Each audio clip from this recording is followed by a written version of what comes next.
Hello everyone, Ronan here, and today I'm making a different video. It's more of a generalized guide to hopefully help more people become better players. These tips are not only for Final Fantasy, but they will focus mainly because that's the game I will be showing in my video. First off, if you're playing any MMO or RPG for that matter, you have to start by learning your role. The class that you pick will have a specific role. Sometimes it may be a hybrid class, but in Final Fantasy there isn't really a hybrid class unless you kind of think Scholar or Warrior as being able to do multiple roles. And then there's a Summoner with Titan.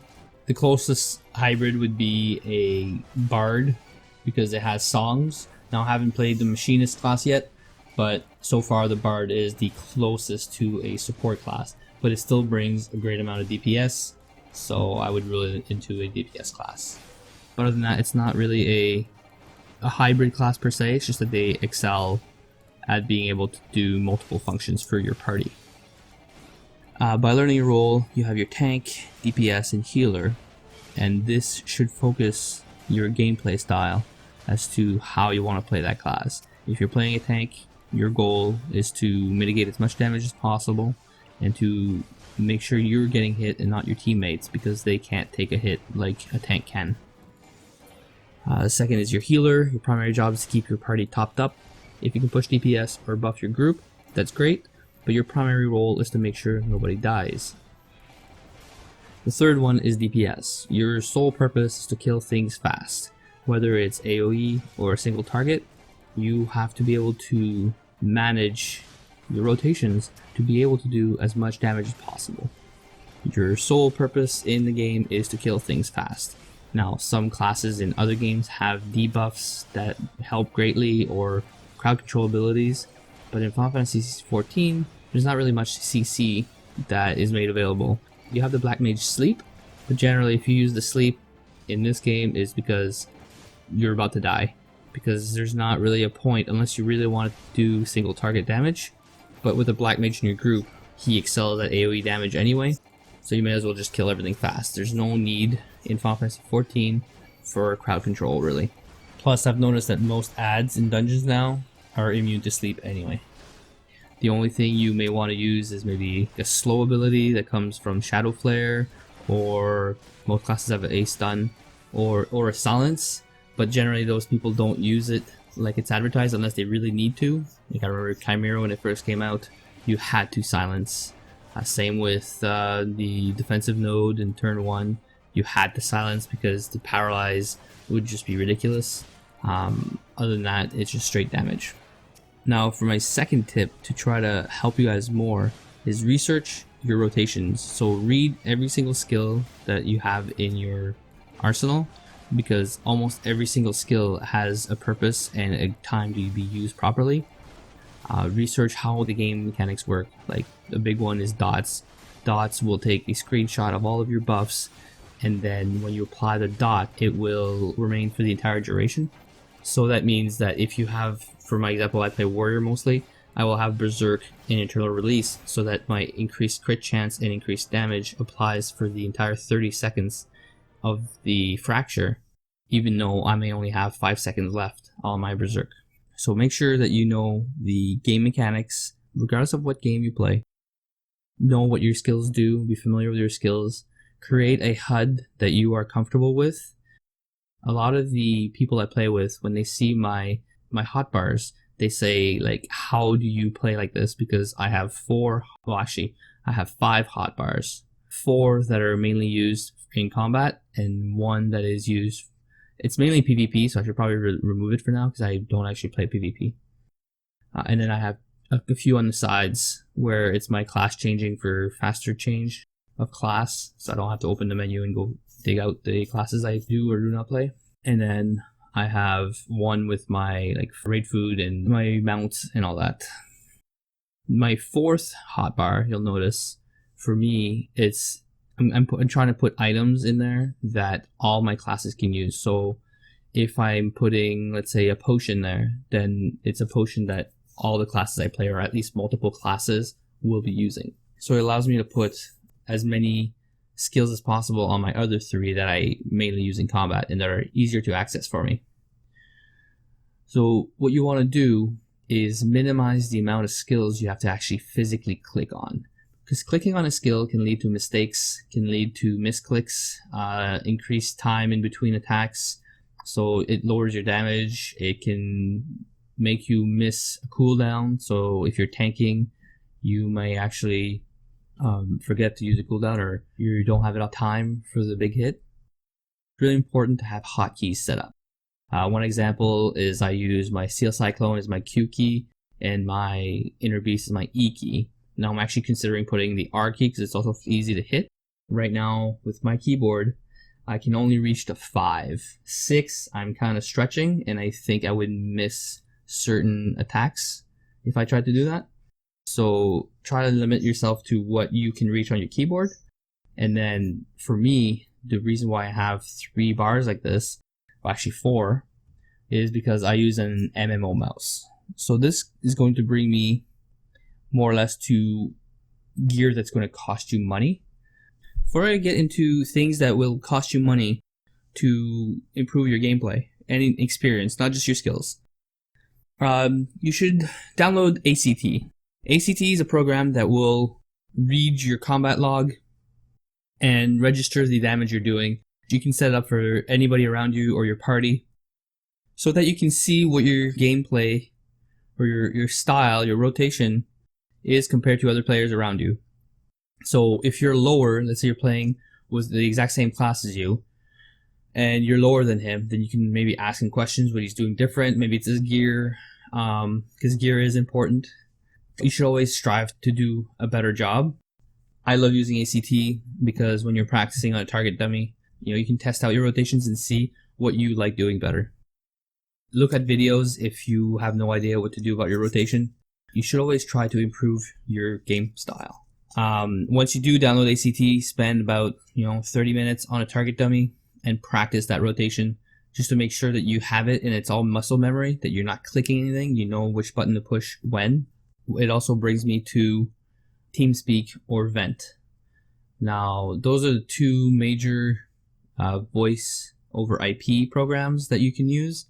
They're both free unless you host a server, which unless you have an entire guild or a group of friends that you often play together, then I wouldn't bother. They're fairly affordable, but definitely it will increase your gaming experience. Even if you don't have a microphone, you're just sitting there listening to other players as you're raiding or doing expert primals. That will really improve your experience. It'll make you want to play more, and it'll improve you because then there's communication involved. Somebody will say, okay, this skill is coming, let's say landslide when you're doing Titan, because you don't know the fight yet. If you don't have those programs, you can't expect to clear content with a pickup group. If you're playing with a static, then your chances of success are just greatly increased, and the gameplay is just, you just want to play more and more. That's how I feel personally. And I just mentioned something I forgot earlier, learning the fights. Now it's really important for you to learn the fights. You need to learn what skills comes next. You need to learn how to dodge certain skills, when to use your big damage abilities, when to use your buffs. For example, I was doing Bismarck EX, and for some reason, everybody in the party was using their big openers on those 2 ads sitting there. So the 2 ads would die like just super fast. They would just be dead way before they needed to be, really. Like, there's no rush. And then we get to the part where we attack Bismarck, and it would take us 2 turns because nobody had that giant burst. As a warrior, I was the only one that kept my giant opener for Bismarck, and it was just the reason why we would fail, because we would have nothing for that phase. And then when we got to the giant snakes, then some of them started getting their openers again, or their buffs would come back. But it just wasn't enough. Nobody was coordinated. So definitely learn the fights. That's a giant one. It's all about coordination, all about communication. And without TeamSpeak, Vent, or even some people I've seen, they use Skype. Now, the only thing I don't like about Skype is that it's really hard for people not to talk over each other. And as far as I know, there's no push to talk mechanism. I know there's a mute, so you can push the button and then remute yourself. But I mean, it works and it's free. So if you have nothing else, then sure, use Skype. But TeamSpeak and Vent are actually, Ventrilo, sorry, are actually really good programs to use. So I would highly recommend downloading those, including with ACT, like I mentioned before. Now, next I'm going to cover some actually PC, or if you play on PlayStation, there may be other pieces of gear you can use. Now, I hear the controller is actually really good with the crossbars. I haven't played it personally. I'm a PC gamer. I enjoy mouse and keyboard. So we'll start with getting a headset. Now, the headset will improve the sound quality. You'll actually be able to play with a true surround sound without the cost of an actual surround sound for your computer or PlayStation. It just improves my gameplay. I really like it. Like, example, I was doing Leviathan. When you're doing Leviathan, you can actually hear which direction the water jets would come, so you knew that you had to dodge the opposite way. I think it was a really good investment for me. And also tied with that, a microphone. Now, if you're going to use a microphone, I highly recommend you use a headset with it, because you don't want to have too much feedback going into your microphone from your speakers. You don't need to have a professional microphone. You can use a just normal headset with microphone, or a desktop microphone with a headset combination for your computer, so it prevents that feedback. But as long as you are able to communicate, and it'll make the game a lot better, because then you can just get into a game and you play with your friends and you just talk. You don't type, you just have a conversation. I play much longer. Like, I play for hours when I'm able to talk to somebody. I stay up way later than I should, but the game is just that much better. And then for me, I use a MMO mouse. Now, I'm not going to recommend a specific brand. I myself use a G600 from Logitech, but mainly that is just because it was like the cheapest one I had available. I think it was on sale when I walked into the store I shop at, and it's great. Like, at first I was like, wow, there's 12 buttons on the side, and there's 3 clicking buttons. So you have your left click, right click, even left more click, which is like a shift key, which changes your profile on the spot on the mouse. So you have a different set of hotkeys entirely. I really love it. I myself disabled one of the buttons because I kept hitting it, and it would pop up, or actually it would change game profiles. So for me, I took that off. But I think there's multiple brands you can get. I know the Razer, which has also 12 buttons. Now, at first it was, like I said, it was very overwhelming, but now that I've gotten used to it, every single keystroke on my hotbar, I have 3 hotbars tied to those 12 buttons, which is amazing. You can get a MOBA mouse, which I think has 5 or 6 buttons on the side, which is great. I mean, at least you have more opportunity to customize your hotbars. Like I said, I'm not going to use specific brands. This is just the one I use, and I can't go back. I can never go back to a normal mouse after playing with one like this. It also brings me to keyboards. Now, I use a G11, which is kind of old, and I just wanted at the time a gaming keyboard. And there's not really much complaint about it, but 18 buttons? There's 18 customizable G keys on the left, and I don't use them. I mean, they're fully customizable with macros, everything. And I just find that they're kind of out of the way, and they're not really useful for anything while I'm gaming. They're just, you have to let go, because I play with WASD, and I actually have to let go of those to go push on those buttons. So, I mean, I could maybe key them to certain skills if I don't have as many hotbars up, but I'm sure there are better keyboards out there. I'm actually looking at getting one of the compact actual gaming keyboards where you have actually like a thumb key. Let me pull up the name. So like I was saying, the keyboards I'm actually looking into is a keyboard like the Razer Anansi. It's an MMO keyboard. Now, like I said, I'm not specifically speaking of like a company. It's just these are the ones I saw online.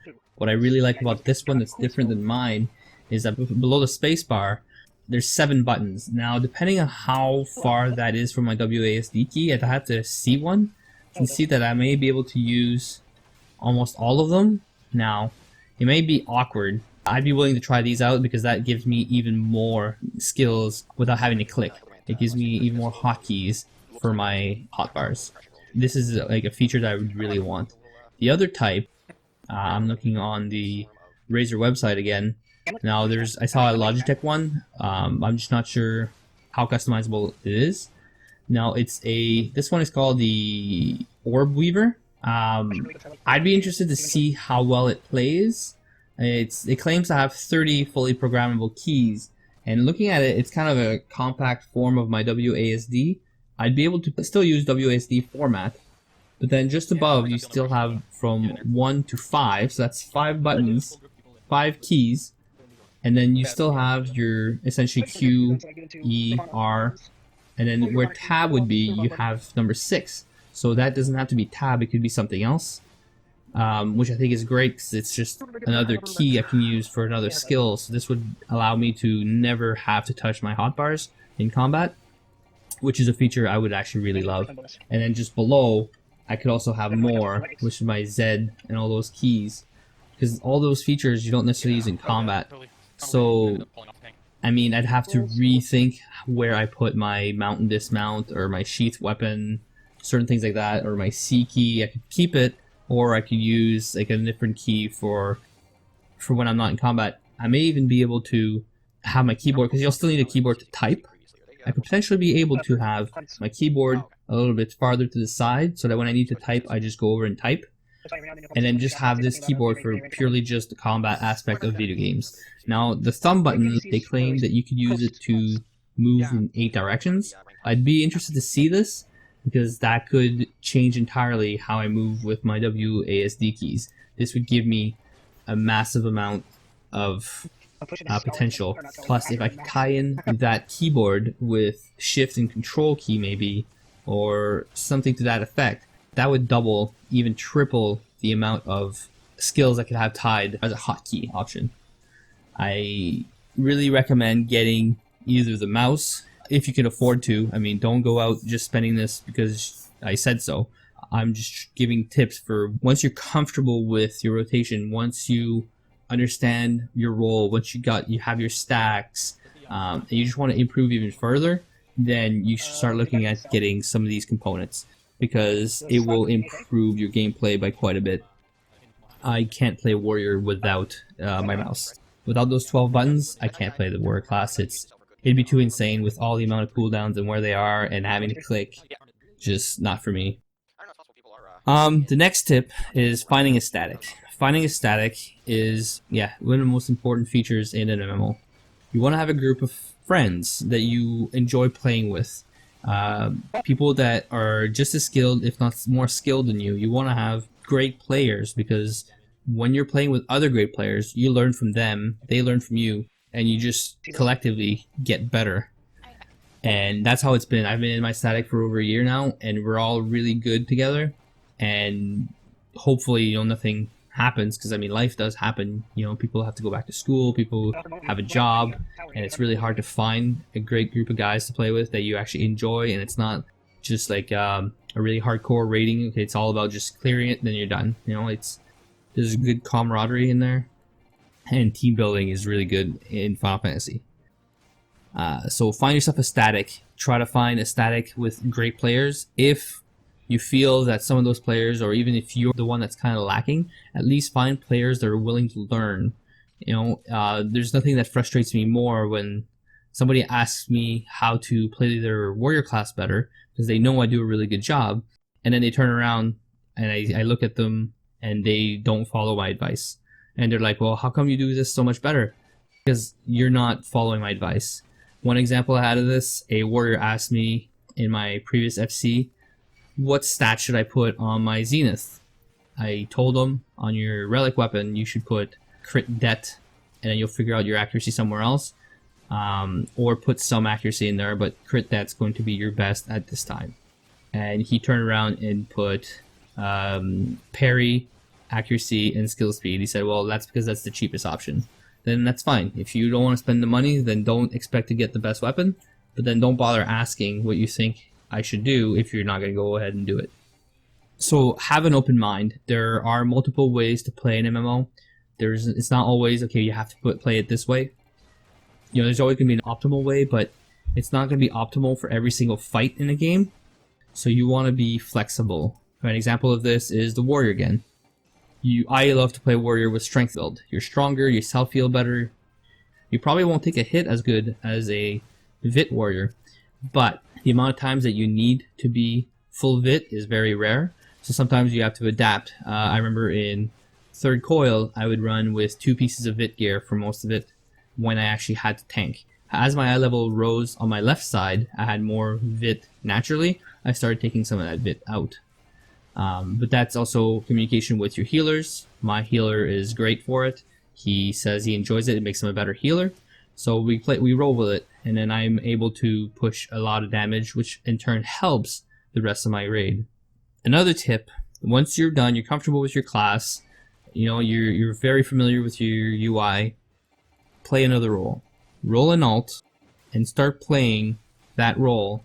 So let's say you're playing a warrior, play a DPS or a healing class, so you understand what the other class has to go through, what skills they use, and then you can recognize those skills when they're being used on you. When there's a buff that comes up and you're not really familiar with how it works, or the cooldown timer, so you can sometimes time your cooldowns alongside those skills and have a better synergy.